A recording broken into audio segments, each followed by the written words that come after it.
Hey everyone, welcome to the Wealthy Marketer Show. This is episode 4.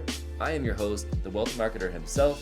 And in today's episode, we have a special guest, Hope Aylen from Designful Hope, an amazing graphic designer and Rockstar branding and packaging expert. Hope, welcome to the show. Thank you for having me, Matt. Yeah, it's a pleasure. It's a pleasure. First official guest outside of the, production circle of the Wealthy Marketer Show. So we're really happy to have you here. And also my first podcast. Yeah, your first podcast. And as I said to you before we started shooting, this will be ideally your first of many. Yes, right? I hope so. Yeah, for sure.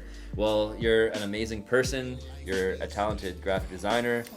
You're truly amazing at what you do. And you have so much great perspective to share with the world. And I think one of the best ways to accomplish that is by appearing on more and more podcasts. Thank you. Appreciate that. Yeah. Hopefully this will be the first of many, and there's plenty of people hosting podcasts in and around Vancouver, and perhaps even back home in the UK or other parts of the world. And I'm sure there's many other podcast hosts that would love to have you as a guest. And perhaps one day you may even want to start your own podcast, right? Who knows? You never know. Who knows? See if it catches on, see if I get the taste for it. Yeah, for sure. We met through our BNI chapter, BNI Summit. We're fairly new to each other, right? We only met like a couple months ago officially. We had a one-to-one, and here we are today. We shot something earlier for our BNI chapter to help promote the chapter and grow it with Achi behind the camera. Yeah. Hi guys. And here we are hosting a podcast episode. So yeah, That's awesome. kind of get, it's a 2-in-1 special. But I've always been really impressed by all your work. From the moment I kind of started to make my way into the chapter, you certainly stood out as a very talented designer. I appreciate that. Yeah, But for sure. same with you, having your presence and your knowledge that you've already shared with me in a very short amount of time has been great. Awesome. It's good to know I had an impact too. That's awesome. So why don't you tell me a little bit more about Designful Hope, where you're at with your creative agency, and then from there we can kind of go into your origin story and take many decades back, see where you came from, and learn a little bit of the process that it took to get you here. So tell me first about Designful Hope. So yeah, I've kind of been running Designful Hope for 12 years, maybe more. I always kind of lose track of my timings on it. Yeah. Especially obviously during COVID, you kind of sure. Those years have just gone now. So I think about 12 years. 12 years. Okay. And yeah, I kind of, as you sort of say, I specialize in branding, packaging, and just general graphic design and helping a company, especially small businesses, develop and helping them with all their marketing from then on. So, awesome. So Designful Hope was started well over a decade ago, right? So it's a bit of a weird one. So it kind of I started it back in the UK, but it wasn't called Designful Hope. I was called Hope Aylen. So not as catchy. All good. You can brand off your own name, or you can brand off a unique name such as Designful Hope. Yeah. Both work, and I guess both tie into your name too, right? Yeah, they do. Yeah, both work. For sure. That's awesome. And even myself, right? I started out in business technically in and around 12, 13 years ago as well. In 2010, I started a web design agency, and back then it was called 365 Web Designs, and then it became Site Boost. And then it kind of became Site Genius, and then I started Grow a Search, which is more of a search engine marketing / full service digital agency, right? Yeah. So the names can evolve. Yeah. How come you decided to evolve your name? What was the there's there's a really long story behind all that change. Yeah. Yeah. It came down to a change in partnerships and setups and that kind of stuff. Yeah. But let's focus more on you. So 12 years ago you started doing your own business. Yes. It was a bit of a mix. So I first started out in agencies and also worked in-house in places, and I kind of got all that knowledge that I needed to be able to start my own company, which I think is really beneficial for a designer to actually have that experience prior. Absolutely. Working for other people to kind of gain that knowledge to know how to run my own business. Learning from people that are more experienced, right? Know their way around. Yeah, for sure. Awesome. So how many years were you kind of working in your field before you started your own business? Oh, goodness. Probably 6 or so years, 6 I think. or so years? Yeah. Awesome. So, I started off as a little intern first and started off in the small places, then grew up into sort of bigger advertising places.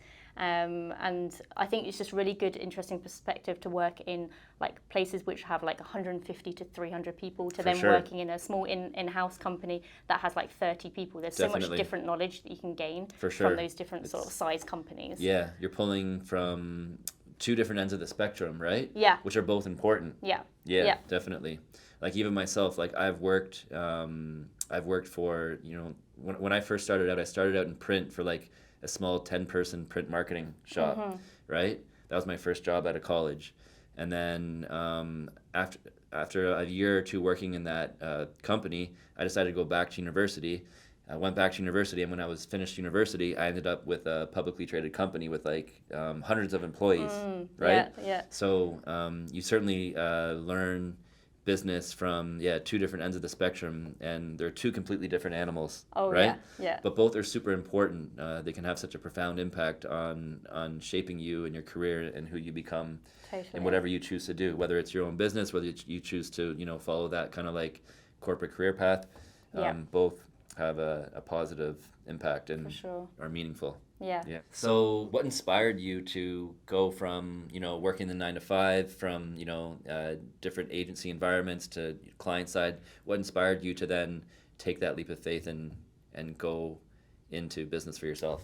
Well, originally, like I have a different mindset now for what, because I basically, when I came to Canada, I already started my business, but that's another story. We can go into that. But originally, I decided I wanted to go traveling for a bit. Yeah. And the flexibility of, you know, running your own business and being able to do that was far easier than going, you know, to my work. I'm going to be away for 3 months. Can I come back afterwards? Yeah. So that's kind of like, oh, sorry, we'll have to, you know, go our separate ways. Yeah, right? yeah.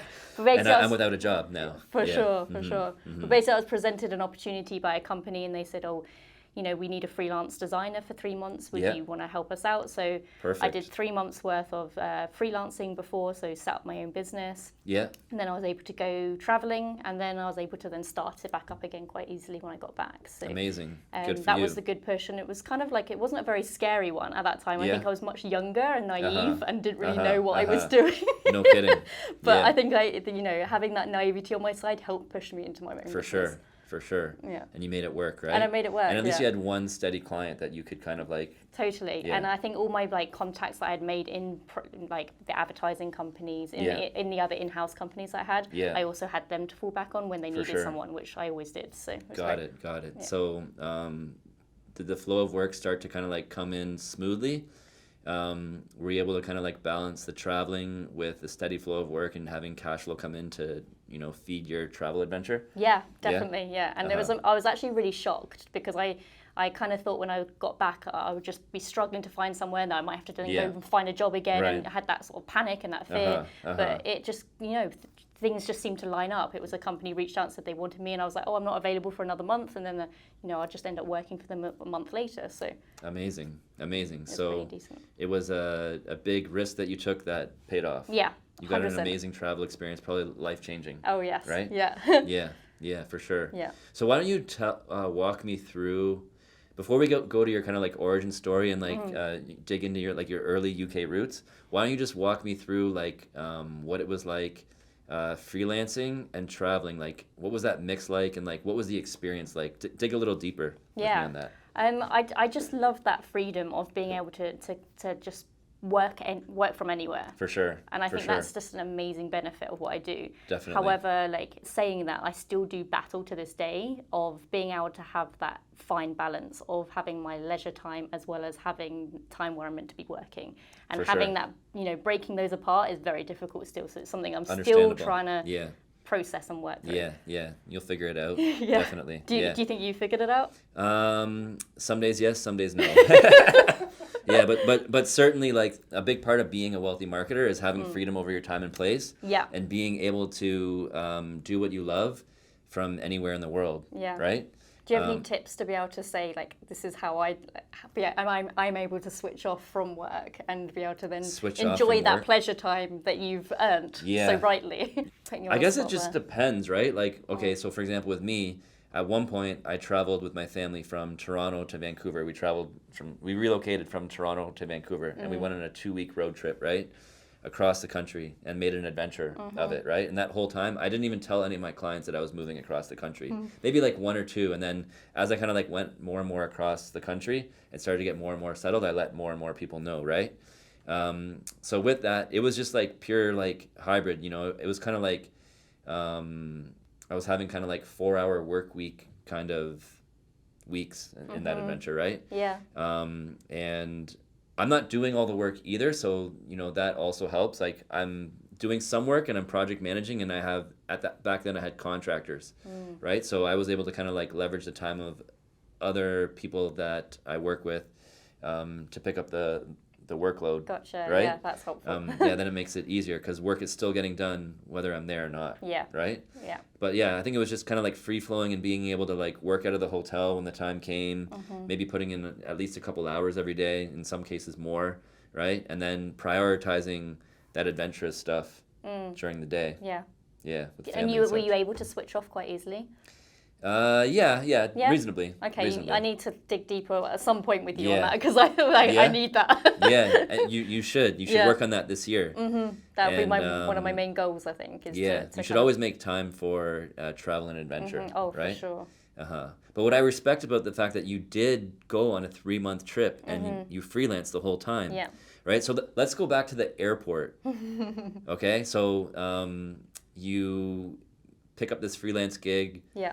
You know that you're solid with it for 3 months. Yeah. Right. You book your first flight or series of flights or whatever. What was it like being at the airport, and what was it like kind of like going from, you know, the UK to your first destination? How did that all play out? Yeah, so obviously I had to have all the bits that I needed and like my hard drive to make sure I had all the right bits and my laptop and everything. I did actually bring my Wacom tablet as well, which is probably not really needed when I'm traveling because a part of my travel was being in New Zealand in a camper van. So really? Like nice. Majority of the time I wouldn't have Wi-Fi. So and majority of the time it was a very cramped space. So having a Wacom and a laptop was not the most ideal. Excessive? Yeah, very excessive. Yeah, so you would have done that a little differently. Yes, but luckily with this contract that I've kind of got, I didn't actually have to do a certain amount every day, so I was able to be really flexible with it, which was great. And that's what I really enjoyed, is that I could just switch on and do some bits when I needed to do it. Got it. So the workload wasn't too intense. It was just enough to keep your travels going. Yeah, and also just to keep my sanity a bit, just feeling like I'm doing something rather than just like taking 3 months off. So. Got it. Okay, cool. So from the UK to New Zealand, was that like the first? The first stop I went to was Thailand. Thailand. Okay. Yeah. Have you ever been? I've never been. No, I haven't been to anywhere Asia yet. And you know, I've traveled Canada coast to coast. I've been to 30 plus states across America, some Caribbean islands. And in November of 2019, my best friend since grade 1, he actually moved to Paris in October of 2018. And I had never been to Europe, and it was like a huge kind of like missed opportunity as far as like, you know, people finish university and college or whatever, and they do that Euro trip, especially here in Canada. I missed out on that opportunity, and I'm like, I'm ending off this decade like going to Europe, right? Yeah. So November of 2019, I booked a direct flight from Vancouver to Paris, went, visited him, spent like a week and a half with him. We did the Paris thing, we did the Amsterdam thing, and I felt so fulfilled. And I'm so glad I did it when I did, because if I didn't do it when I did, I still would be waiting. Yeah. Right? Because like, you know, November of 2019, and then months later, the pandemic hit, and like we're only now really starting to come out of it, right? Yeah. So yeah. Oh, that's so that's the extent of my travel, and I love travel, and it's like changed me for the better in so many ways. And you know, world travel as a whole, like I want to go to a lot more places, and for sure, Asia and places like Thailand are high on the list. Yeah, they're so beautiful. Like for sure. I just love the different landscapes you can get, especially like in New Zealand. Like it's just crazy how the landscape kind of changes from like one geological sort of look to another, and you're like, wow, it's just insane. And I so can just it changes like drastically. Through. Like I heard New Zealand like changes quickly too. Yeah. And it's just an incredible place. So like if I wasn't in Canada, then I probably would be in New Zealand. You'd be there? Yeah. Nice. But luckily I'm here, because otherwise I wouldn't be chatting to you right now. Yeah, so. Totally. I hear you. Yeah, for sure. And I was even telling Achi like the other day, I'm like, you know, technically I could have like just stayed in like the townhouse I had in Richmond Hill, Ontario, and like had a very tiny little mortgage and like lived a very basic life, but like, you know, then I wouldn't be here doing all these fun and creative things and meeting with all these wonderful people such as Achi and yourself, right? And I think I would much rather live life this way, you know, choosing a path of adventure and, you know, different experiences than just kind of like disappearing into the suburbs, and to each their own. But yeah, that just wasn't. Well, I've come from a small town, Bognor Regis. It's a great name. Okay. What is it called again? Bognor Regis. Interesting. I don't even think I'm going to attempt to say that. It's on the coast for anybody who's interested. Okay, at least you're on the coast. And that's nice. But yeah, like I just feel like there wasn't many opportunities for me there. Right. And that's why I did eventually move to London because it was kind of a bit more like my type of people there, and also just like good for my business. No kidding. But yeah, London just ended up getting too busy, so that's why I was like, you know what, Canada sounds like a good place to be. Yeah, Vancouver is a fair compromise, right? Yeah. Because like London, I've heard, obviously it's hustle and bustle and one of the biggest cities in the world. Yeah. And I heard it's also like really expensive. And like, you know, Canada probably, like Vancouver is like the most expensive city in Canada, or one of the most expensive cities in Canada.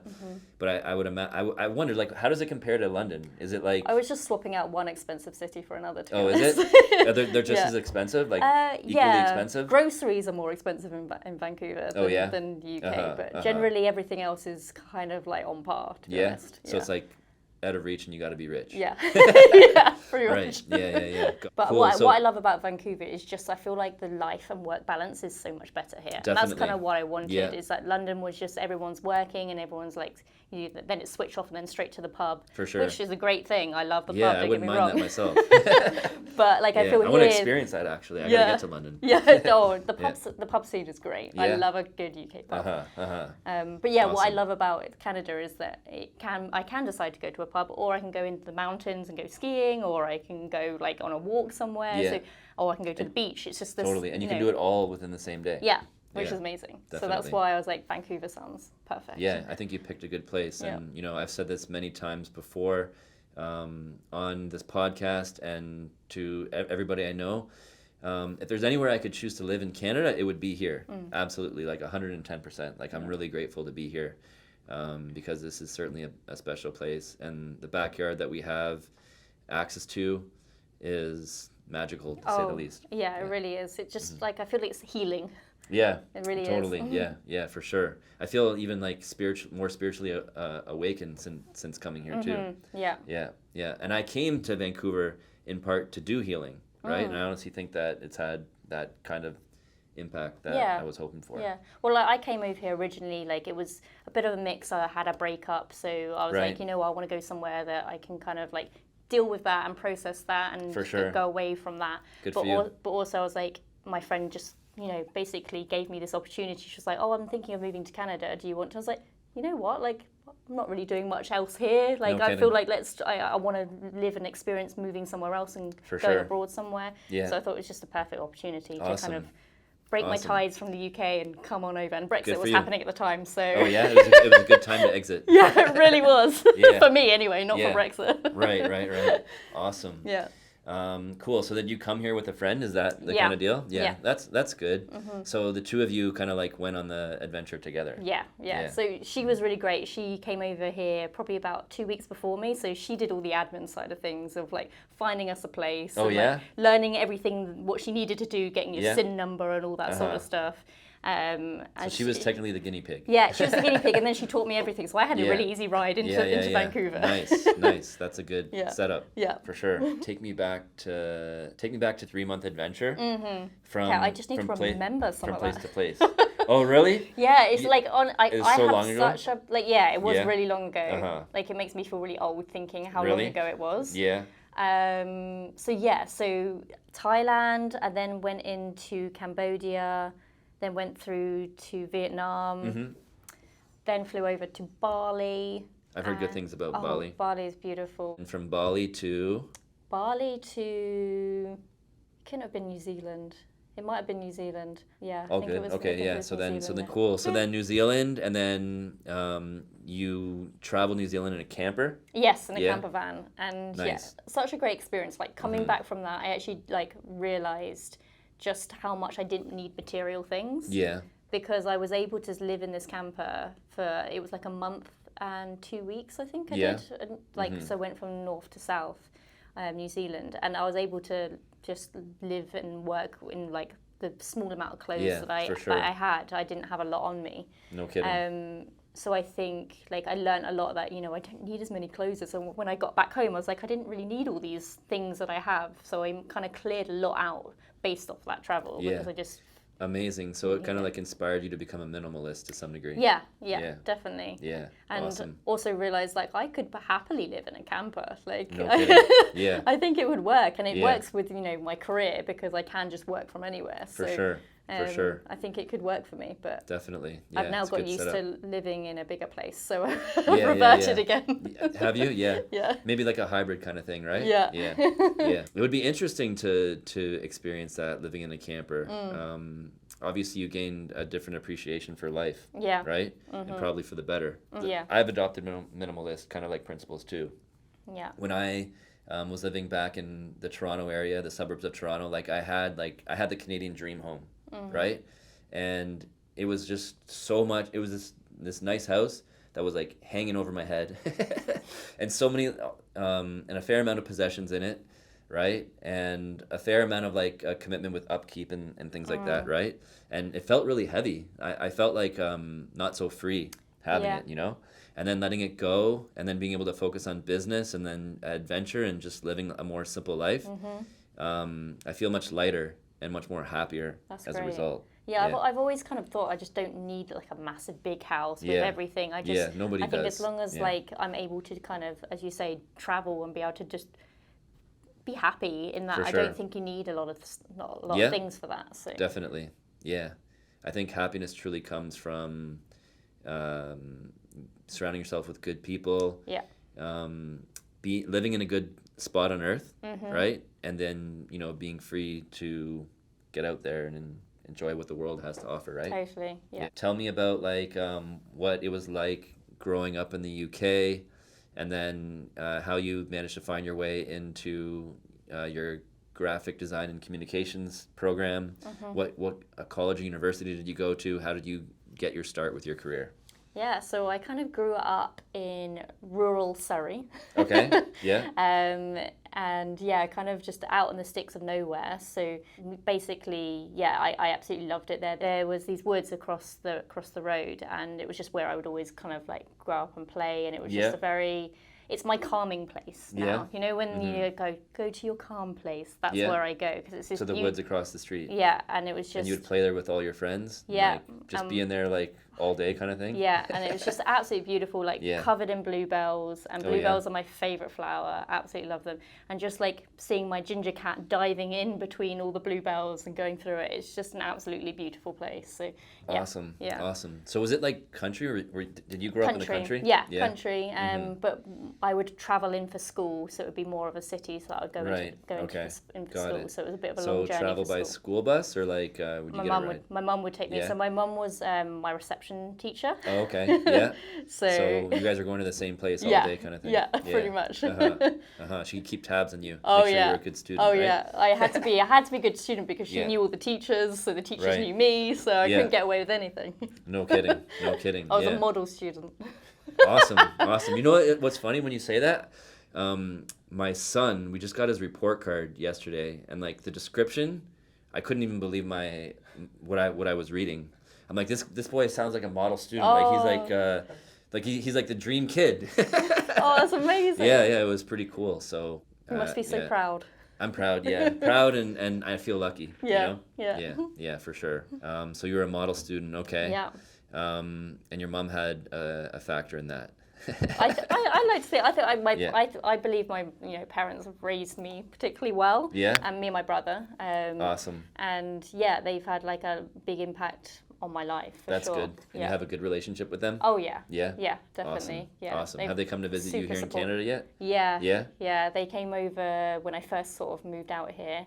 And, you know, when they left to go to the airport, they were like, oh, Hope, like, don't ever come back. This is too nice here. Really? So they're super, super supportive. That's amazing. Which I love, because it takes away that guilt of having to be away from family. Because I do have that guilt, but they help me feel better about it, because they're okay with it, and they can see that I have a better life here. No kidding. Yeah, so. that gave me goosebumps. The fact that your parents said that to you.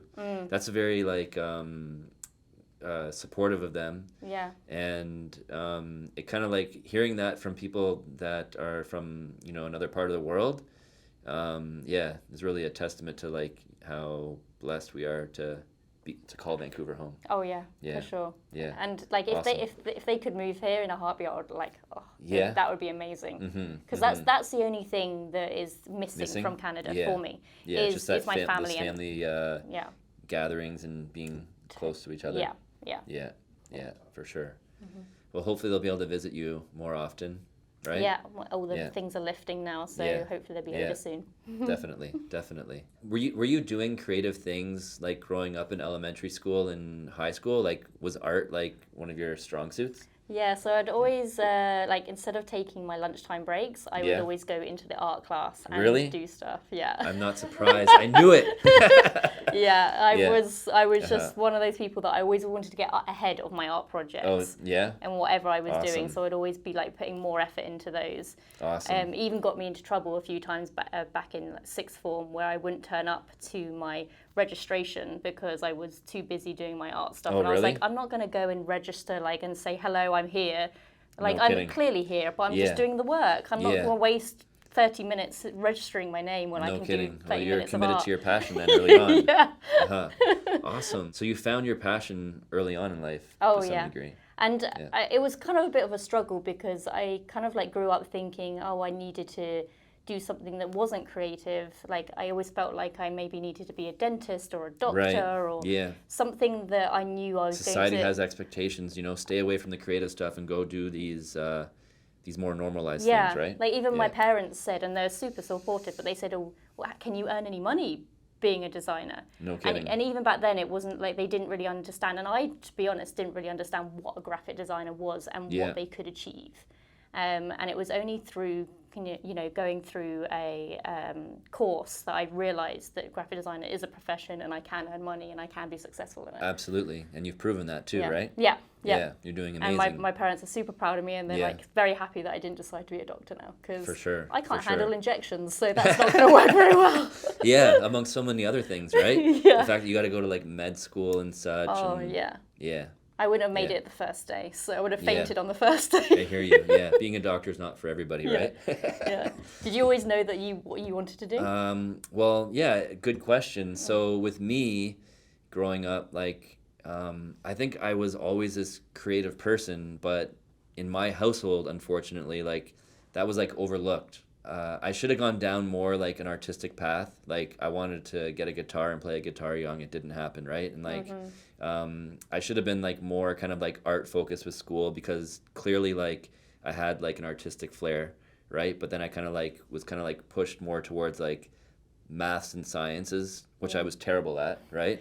But I was really good at writing, and I know that, you know, to some degree, I had creative abilities. So then I took a marketing course in in high school. And through that marketing course, I was able to kind of like tap into my creativity. I was able to apply my creativity to an actual class. And then that's when I kind of like found my passion for marketing, right? Because with marketing, it's kind of like, it's business and creativity combined into one, I believe. Yeah, right? Yeah. And I think like those are like my two strong suits. Like, I feel like I'm a visionary business person and I'm a creative person. So when you pair those two together, it can work well with marketing. Yeah. 100%. And then like, so that kind of like allowed me to some degree establish a passion. And then when I finished high school, I enrolled for a 3-year marketing administration program in college, and I thrived in it. I started getting A's in classes. I started making connections with teachers. Like everything just started to kind of like come together, and it was like I suddenly realized that like I was capable of like doing something with my life. Yeah. So marketing helped me realize that I had potential to contribute to this world in some way. I'm so glad you didn't go down more science and math then. Yeah. I might have hated life. Yeah. I've certainly got a lot out of putting my focus towards marketing as my career. And at the same time, it's not perfect, right? Because like selling digital marketing services or selling marketing services out into the market in the way that I do, it is a little bit of a tough sell, right? So I have challenges sometimes in convincing people to, hey, this is the level of marketing that you need to do, and this is the level of marketing you need to do for your business online, right? I guess people only really believe it when they see results for themselves, so that's hard to show unless they invest in you. Yeah, they got to invest for sure. And maybe it doesn't necessarily happen overnight, right? Yeah. And then the type of marketing that I do, like I'm trying to like get all the digital marketing channels work for my clients, right? And the clients that kind of like buy into it, they've gotten really good results, right? But the people that buy into it, they're kind of like to some degree few and far between, right? And then like compare that to what you do. I think like, every business starting out, the starting point is, they need help with a logo, or they need help with branding, right? Or they need help with some graphic design, right? So the area that you serve in the marketplace is often like one of the first things new business owners go points. to. Yeah. And you'll kind of come in afterwards. Once I've done all that sort of design stuff, then you're on board. For sure. Yeah. And once they maybe like more established and they have business flowing, and then the time comes where they really want more, then I can come in and deliver that, right? But sometimes I find a lot of business owners, they take it to a certain point and then they're content, they're happy, and they don't want more. Yeah. Right? So then they never have a need for me. Right, yeah. Yeah. At least that's my observation of it. Because a lot of my businesses a lot of my clients that I work with are small businesses. Right. And there's some of them that do want to level up and get really like big, but there's some people that are happy kind of like just steadily drifting along and earning what they're earning, that they don't need to invest in something, in your services. But I think every business owner is different. Yeah. And there's some people that kind of like, they start a business, they get the logo, they get the branding, they do all the things, and then there's a high chance that, the business may not work out, right? Yeah. It's just like there's no kind of like product market fit, or it becomes too hard or too long, like that kind of stuff does happen too. Yeah. Right? And I think they kind of sometimes, a lot of them expect once they've got a logo that they're going to then suddenly be successful. Right. And that's not necessarily a thing. I'd love to say, what I design you is going to automatically make you successful, but you need to put the marketing efforts in. For sure. For it actually to you got to keep pushing. Yeah, definitely. Logo and branding, it's critical to a new business's success, right? You got to make that investment, right? Yeah. And obviously the level of quality that you're doing it at is truly amazing. It's inspiring. And anyone that works with you, I think that, they're making a good decision in that department, for sure. But yeah, it's a matter of like taking the foundation that you're establishing for them and then continuing to build off that more and more. Yeah. And at the same time, I will say, like, I'm grateful, right? Like, I'm steady. Like, I have my loyal clients. I have a team. I have team members to which I work with every day to serve my clients. And we do really good work. And where I am now compared to 10 years ago, it's like day and night, right? So I have to express extreme gratitude with where I'm at. It would be nice, though, if it was just a little bit of an easier sell. Or having more, like just a little bit more, But, that will come with time too. Yeah. Well, how do you find having a team that helps your business, essentially? Because obviously I'm an individual, so I'm kind of a different point from you. Totally. So I'll be honest with you, like there was a long time when it was just me, and then I would it was me fulfilling the work, and then I would have contractors outside that would help support the work, right? But it was always me. The business was dependent on me following through, wearing, 8 different hats, all this kind of stuff, right?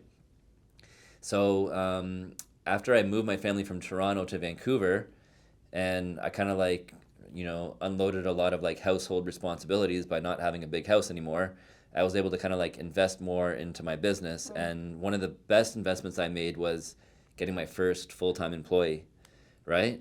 And immediately that, first full-time employee was a huge weight off my shoulders. It gave me someone to like talk to, someone to work with from day in, day out. We were at the battle together, right?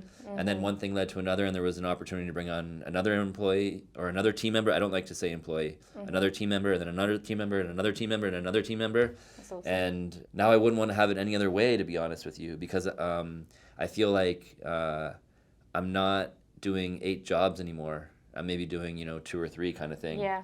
And I don't feel so overwhelmed, and I feel like I have like good people to do great work with. That's great. Each and every day. Yeah. And I also feel like I'm helping the younger generation move forward with their career, right? I'm creating great opportunities for them, and I'm teaching them the tricks of the trade, right? And in the process, they're bringing these amazing skills that they've developed from their own kind of like learnings and efforts, right?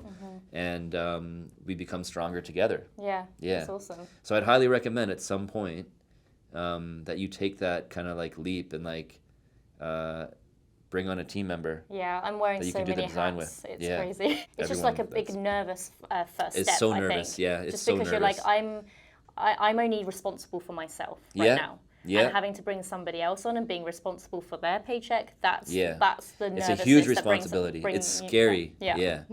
But when the time is right, you'll take that leap of faith and just trust that things will work out. And then the other thing is, we're a part of this BNI summit, right?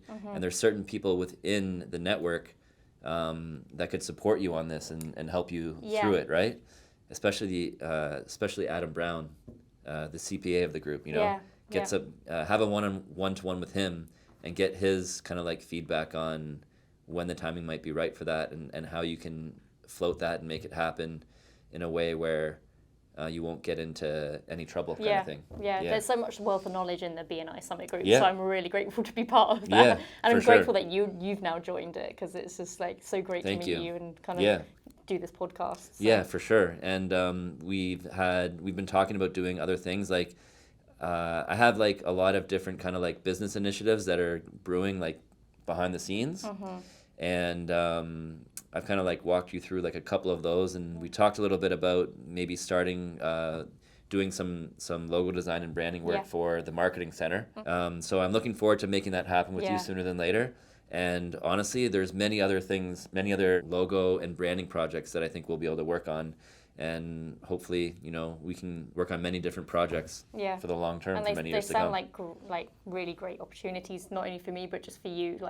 Thank you. They're really exciting. So I'm you. excited for your next journey on those ones. So. Yeah, we'll see what happens, for sure. Yeah. For sure. There's this thing where like people say, oh, focus on only one thing and like just do that, right? And then there's also this concept of like trying many different things, and then eventually like one of them kind of like turns into something special, right? Yeah. So I've tried to kind of like just focus on one thing, and it worked okay, but I feel more fulfilled, and I feel more kind of like I feel like I'm on the right path when I'm kind of like dabbling with a lot of different projects. Yeah. What's your favorite that you're doing at the moment? Well, okay, I got to say Grow a Search is the most important to me, because that's my team members are a part of Grow a Search, and my clients, my loyal clients that count on me to get them results every month, and they pay us every month, right? And I'll have to take care of them first, right? Yeah. But then beyond that, I'm really having fun with the Wealthy Marketer brand as my personal brand. And then beyond that, I have this startup called Get Together, right? I think I shared it with you. Yeah. So this is my absolute favorite thing. If I could just do like Get Together all day, every day, and like just somehow like establish that in Vancouver, where people visiting Vancouver could book one of our experiences with our local hosts in one of the 6 cool neighborhoods across Vancouver, and then have the opportunity to experience those neighborhoods from the perspective of a local, and then also meet new people in the process, and like avoid the whole idea about like hanging out in a neighborhood alone, or not knowing where to go, or being with a friend and kind of like not knowing the right places. And then making it easier to meet people while you're traveling. Yeah. Yeah, and then have get-together available in Vancouver and then in cities all over the world. And every single day, there's people traveling the world and like booking get-togethers and having amazing get-together social experiences. But for now, it's more of like a website that has these cool neighborhood experiences, which you can book technically right now in one of 6 local neighborhoods across Vancouver. And if I can prove that it can work in Vancouver of all places, I believe that we can then, get it venture funded and then scale it across the world. Yeah, that's my ultimate dream. I think also just it would be really good not only for travelers but for expats coming into a country For sure. and wanting to know the areas and stuff. I think definitely. That, that's something just like meeting a community of people as well. So Yeah. I think that would be great. I would have loved that when I first moved over here. Yeah, you could have used it, right? Yeah, definitely. Yeah. And that's the idea is that I guess from an origin standpoint, get together would kind of like bring locals and travelers together. Like imagine someone coming to Yaletown, right, for the first time, and I could like totally see them kind of like walking through like the restaurants in that warehouse area, but completely missing like that nice walk along the seawall. Yeah, right. Yeah. But with get together, they would see the seawall, and then they would end up at the cool restaurant, and then they would also have the opportunity to meet new people. So I think it's like a way better experience, and it removes a lot of like uncertainty and missed opportunities. Yeah. Sounds great. Yeah, I'm excited for it. Yeah, we'll see. Only time will tell. Yeah. But eventually we will get past this pandemic, and eventually world travel will come back, ideally. Yeah. And then hopefully get together will have its opportunity to thrive. To shine. Yeah, and I'm gonna need help with branding on that one too. Oh, so, there we go.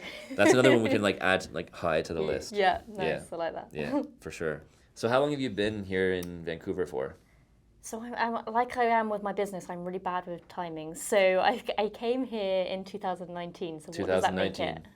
October 2019. That's 3 years almost. Yes. Yeah. October of 2019. Okay. So you came here and like everything was cool. Yes. What was like everything was open. Everything was normal. Yeah. So what was like your first 3 months like? Like did you kind of like were you out there traveling a lot? Were you doing hikes? Were you hanging out in the restaurants and bars and stuff? Like what was it like? So I feel really bad. So I first came over here and then I went straight to America. Oh, did you? Yeah. That's okay. So you're like, okay, I'm here.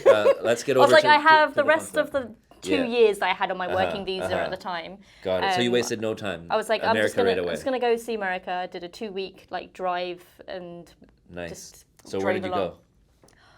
You and your questions okay. with the... This is so important. Did you go down the coastline? Yes, I did. You kind of like went through Washington State and then to the Oregon coast, and then did you make it to California? Yes. Okay. Did all that. Cool. That's an amazing road trip. That's a road trip. Great. Like I've road tripped like through Washington State and down to Oregon coast, and I've been to California like from the top all the way down on several occasions, but I've never road tripped the entire thing from Vancouver. Oh, you should. It's so good. So awesome. Stopped off at like different Airbnbs, did some camping as well in the car. Yeah. Like really good experience. Amazing. Did you go to any national parks? Did you go to like Yosemite or anything like that? Went to Yosemite. Oh, yeah. I can tell you a story about Yosemite. Sure, yeah, share it. So stupidly didn't realize how popular Yosemite was, and that you need to book camping way in advance. Yeah. So pulled up. We'd just come from wine country. Oh, like Napa Valley or something. We came from Napa Valley. Yeah. So me and my friend, we were in our flowing skirts. Yeah. Not really set up for Yosemite sort of vibes. Turned up in the dark. Oh, wow. And realized there was no spaces left. Oh, no. And we were like looking at a map, just going, okay, where can we go? What can we do? Maybe we're just going to have to stay in our car in the night. We had food in the car, not the best things with bears around. Sure. And then somebody basically saw that we were just two lost girls, not knowing what we were doing. And they were like, I actually have a big space on my camping thing. If you want to pull up, you can camp there in your car for the night. Yeah. And basically they ended up letting us stay there for 4 nights. Oh, really? Which was really nice. So you became friends and acquaintances and spent time together? Yeah. So we hang out in the evenings. He would sing his guitar to us. We'd buy him wine to say thank you. No kidding. That's the cool thing about travel, right? Yeah. Really special things like that can But happen. like, I was just so grateful for that person. If he hadn't walked past when he'd walked past and seen us at that point, we would have probably been mauled by bears. So. Oh my God, yeah. So there was a good American man there to save the day. Yeah. Awesome. Yeah. That's cool. Yeah, and there's always like funny things like that can happen when traveling, right? Oh, this is gonna work out. This is not a big deal. Well, we'll go from Napa Valley over to Yosemite, no problem, right? Yeah. And sometimes it's not as simple as that, right? No, yeah. I thought I was a very good planner, but I soon realized that maybe the UK travel that I was doing was very different from like American travel, and not knowing that there was more dangers and wildlife out there than there is in the UK. So did you see bears when you were passing through? So actually when we were staying in the car in Yosemite, I woke up in the middle of the night, I wanted to go to the restroom, turned on the lights of the car, and there was a bear right in front of the car. Oh my and it God, that's scarpered. up close and personal. Yeah. Oh, it took off. off? As soon as I turned the lights on, it was like a deer in headlights, and then just ran off. Oh, thank goodness. Yeah. What was your reaction to that? I really needed to go to the loo, so I was like, I'm just gonna quickly run out. Yeah, my friend was like, "Are you sure you want to go out?" Like, what if it comes back? Right? Wow. But clearly, still not knowing the dangers of bears, I was very unaware that I probably should have just stayed in the car. I'm glad you're sharing this story because Yosemite is like high on my list, and now I know. Please book months in advance. Months in advance. Yeah. Okay. Cool.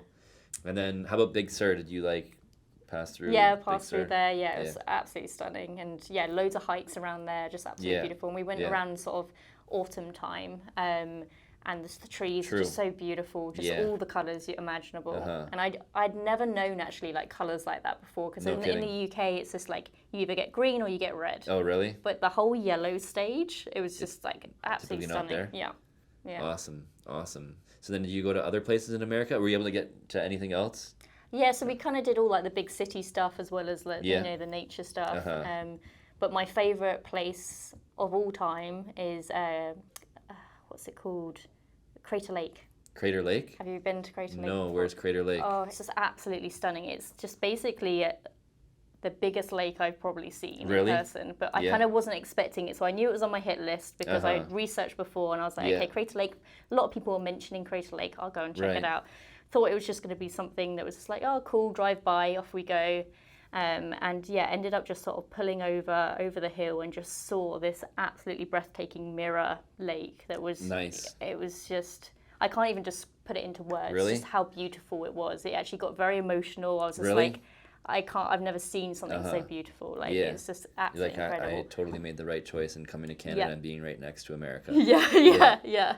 But absolutely stunning. But like, I hadn't really scheduled in the amount of time that I wanted to spend there. It was literally was going to be a drive by, but we ended up spending so much longer there than we were planning to. Did you like spend hours there, or did you like camp overnight there? Well, we wanted to, we would love to go back and camp, but I think it was just like we just spent more hours there than we were planning to. It was just going to be a drive by. Good for you. But it would be amazing to camp there. Like I think that's definitely on my list to go back and experience it. And be part of it more. Okay, so after you got your travels in, and then we went into 2020, funny things started to happen, right? And then next thing you know, like less than 6 months of your arrival in Canada, or in and around 6 months of your arrival, like the pandemic hit. Yes. So like, what was that like for you? How did you navigate that? Did you find it challenging, or did you find like, hey, I'm just gonna make the best of this situation? Yeah. So at that time, like in terms of like work, I was actually, because I needed to get permanent residency still, I was working in-house somewhere, working and doing their graphic design, packaging for all their food bits. Nice. So I actually hadn't like gone back into my own business at that point. So I was kind of getting used to having to do the whole traveling in with the whole COVID situation going in until, eventually we did do the work from home situation, but was not set up for that at all at home at that point. No, did not have a desk, did not, did not have everything I kind of needed. So I was working on the sofa for months. For months you were on the sofa? Yes. Yeah. Wow. Yeah. That's cool. But you managed to, get your work done okay? And, managed to get it. Yeah, like the thing is about my job is that I can do it from anywhere. I don't have to be in an office to get things done. I was able to kind of just get everything done from home. So it wasn't a problem at all. Yeah. Were you able to do any traveling while in the pandemic? Did you go to cool places in and around BC, or did you try to keep it local? Yeah, kind of went just around places in BC. Yeah. It was pretty nice. And just at the beginning of COVID, it was went to Jasper and Banff, which was absolutely beautiful, on a nice road trip there. Good for you. It was, absolutely stunning. I want to do that trip again when things open up again more. For sure. Yeah, lots of ground to cover still, right? Oh, yeah. Yeah, awesome. Yeah, your travel adventures are inspiring, for sure. I absolutely love it. It's just so healing to travel and to get out and do this. When you get out there and you travel, you kind of like, immerse yourself in new energy, right? Yeah. And I find new energy does a lot of healing. Yeah. And it makes you a stronger, better person. Yeah. Too, and it opens your mind. Yeah, and I think it's good to take breaks from work as well, because it just helps reset everything. Definitely. So, definitely. Yeah. So, do you have any like big future aspirations? Like, what kind of things do you want to accomplish business-wise, life-wise, as we kind of like go into 2022 and beyond? So yeah, I think like we kind of touched on it a little bit before. I think I would like to eventually hire more people to be able to take on some of the work that I've kind of like being bogged down on and not being able to take on certain things because I'm too busy at the moment. For sure. So being able to like invite somebody else in and get some help in, I think that would be the ideal. Awesome. But yeah, future thinking, like I would love to like have my own place that also has like a cafe at the bottom. Oh yeah. So it would be like a hybrid where the business would be at the top and the design studio at the top and then a cafe. I like that idea. Because I'm not super into food and massive foodie, so I just feel like I would love to be able to, and it also would showcase a lot of my designs because a lot of my designs are food packaging. Right. So I would also like love a little marketplace within this cafe where you can buy and purchase some of the designs that are done just upstairs. No kidding. I like that combination. Yeah. And then the fact that you can actually do the design and the branding for the cafe. Yeah. Right? Yeah. You can, design the logo, design the sign, design the, the street sign or whatever, right? Yeah. All the internal stuff, right? I think that would be an amazing process. And the cool thing about it is, you're doing your graphic design and branding upstairs, right? Monetizing your profession. And then downstairs, all day, every day, you're ringing the register on, great food and coffee. Yeah, right? I just want a nice little place, a community where people can kind of go, and it's like a cool little place, like it for like fellow designers or marketers and sort of like thing. You can have like design books and stuff as well. Like. Yeah, that could work. Yeah, definitely. I'd say that's a solid dream, and you should go for it. Yeah. I have to say that I think that you like exemplify what being a wealthy marketer is all about in so many different touch points, right? You have the right mindset, clearly. You have the right skill set, and you've proven to be able to make a living doing it, and then being even in a position to go off and run your own business. Obviously, you make time for travel and adventure, and more and more, you're going to be gaining freedom over your time and place. You've already accomplished that in the past. Traveling for 3 months straight, right? That's an example of gaining freedom over your time and place. Yeah, and obviously, the future is bright. And, as you kind of like evolve, I think that more opportunities will be there for you to have freedom over your time and place. And you're a model example of what being a wealthy marketer to some degree is all about. So keep up the good work, and all the best. And awesome. It was nice chatting with you. So before we shut this episode down, why don't you let everybody know where they can find you? Yeah, so on my website, it would be designfulhope.com. And my Instagram is @designfulhope. So excellent. So if you need anything, any logo, any branding for your business, any graphic design for your business, and check her out at Designful Hope. Find her online through Instagram or her website. I highly recommend her myself. Thank you. It's been a pleasure. Yeah, for sure. Thank you very much, everybody, for watching, and we'll catch y'all all in the next episode. Peace. See ya. Cool. You like that? Yeah, that was really cool.